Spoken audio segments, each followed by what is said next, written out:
আসসালামু আলাইকুম। Crown cement সকালের খবরে আমন্ত্রণ জানাচ্ছি আমি ফারজানা ইয়াসমিন। ডাকসুর প্যানেল ও ইশতেহার প্রণয়নে ব্যস্ত সময় পার করছে ছাত্র সংগঠনগুলো।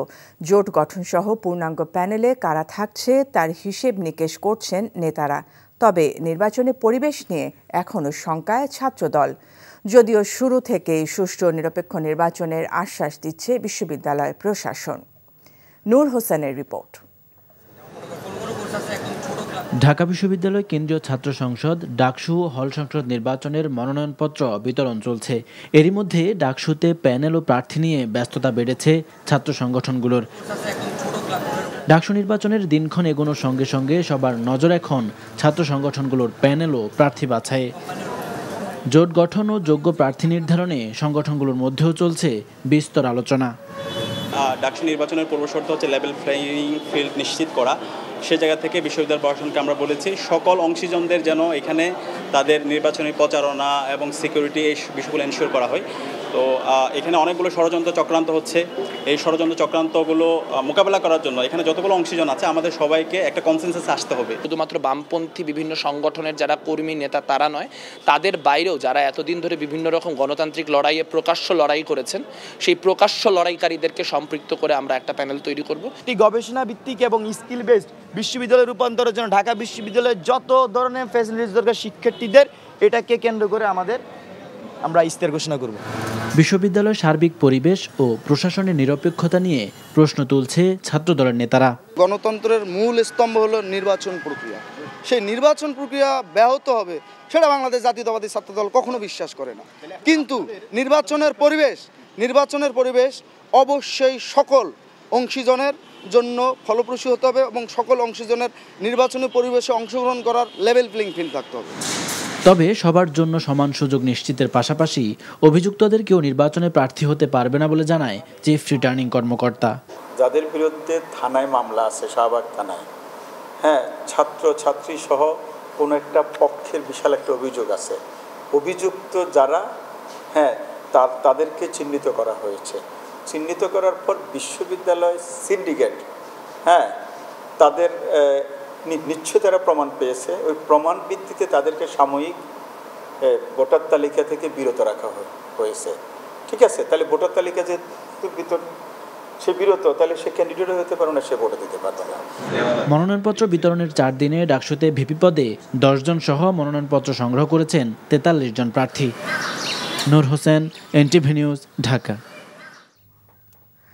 অত্যাচারী বিরুদ্ধে দুর্বলের অধিকার প্রতিষ্ঠা এবং দুষ্টের দমন ও শিষ্টের লালন করতে পৃথিবীতে আবির্ভূত হয়েছিলেন ভগবান শ্রীকৃষ্ণ, এই বিশ্বাস পোষণ করেন সনাতন ধর্মাবলম্বীরা। শ্রীকৃষ্ণের এই আবির্ভাব তিথি শুভ জন্মাষ্টমী হিসেবে উদযাপন করা হয়। সনাতন ধর্মের মানুষ বিশ্বাস করেন পাশবিক শক্তি যখন ন্যায়, নীতি, সত্য ও সুন্দরকে গ্রাস করতে উদ্যত হয়েছিল, তখন সেই শক্তিকে দমন করে মানবজাতির কল্যাণ এবং ন্যায় নীতি প্রতিষ্ঠার জন্য মহাবতার ভগবান শ্রীকৃষ্ণের আবির্ভাব ঘটেছিল। আজ শনিবার শ্রীকৃষ্ণের শুভ জন্মতিথি। জন্মাষ্টমী উপলক্ষে সনাতন ধর্মাবলম্বীদের শুভেচ্ছা ও অভিনন্দন জানিয়েছেন প্রধান উপদেষ্টা অধ্যাপক ডক্টর মোহাম্মদ ইউনূস। পূজা উদযাপন পরিষদ ও মহানগর সার্বজনীন পূজা কমিটি জানিয়েছে, রাজধানীর পলাশীর মোড়ে বেলা 3টায় কেন্দ্রীয় জন্মাষ্টমী মিছিলের উদ্বোধন করবেন সেনাপ্রধান জেনারেল ওয়াকারুজ্জামান, নৌবাহিনী প্রধান অ্যাডমিরাল এম নাজমুল হাসান এবং বিমান বাহিনী প্রধান air chief marshal Hasan Mahmud Khan. Janmashtami উপলক্ষে দিনাজপুরে হিলি স্থলবন্দর দিয়ে বাংলাদেশ ও ভারতের মধ্যে সব ধরনের পণ্য আমদানি রপ্তানি বন্ধ রয়েছে। হিলি কাস্টম সিএনএফ এজেন্ট অ্যাসোসিয়েশনের সভাপতি মোহাম্মদ ফিরদৌস রহমান জানান, আজ সারা দেশে সনাতন ধর্মাবলম্বীরা শুভ জন্মাষ্টমী উদযাপন করছেন। দিনটি উপলক্ষে সরকারি ছুটি থাকায় এই স্থলবন্দর দিয়ে বাংলাদেশ ও ভারতের মধ্যে সব ধরনের পণ্য আমদানি রপ্তানি বন্ধ রাখার সিদ্ধান্ত নেওয়া হয়েছে। ফলে সকাল থেকে সন্ধ্যা পর্যন্ত বন্দরের সকল কার্যক্রম বন্ধ থাকবে। কাল রোববার থেকে পুনরায় বন্দরের সকল কার্যক্রম শুরু হবে। তবে ইমিগ্রেশন চেকপোস্ট দিয়ে এই দুই দেশের বৈধ পাসপোর্ট, ভিসায় যাত্রী পারাপার স্বাভাবিক থাকবে বলে জানিয়েছেন হিলি ইমিগ্রেশন চেকপোস্টের অফিসার ইনচার্জ আরিফুল ইসলাম। সিলেটের ভোলাগঞ্জে সাদা পাথর লুট ও চুরির ঘটনায় অজ্ঞাতনামা ১ থেকে ১,৫০০ জনকে আসামি করে মামলা করা হয়েছে। শুক্রবার বিকেলে কোম্পানিগঞ্জ থানায় মামলাটি করেন খনিজ সম্পদ উন্নয়ন ব্যুরোর মহাপরিচালক মোহাম্মদ আনোয়ারুল হাবিব।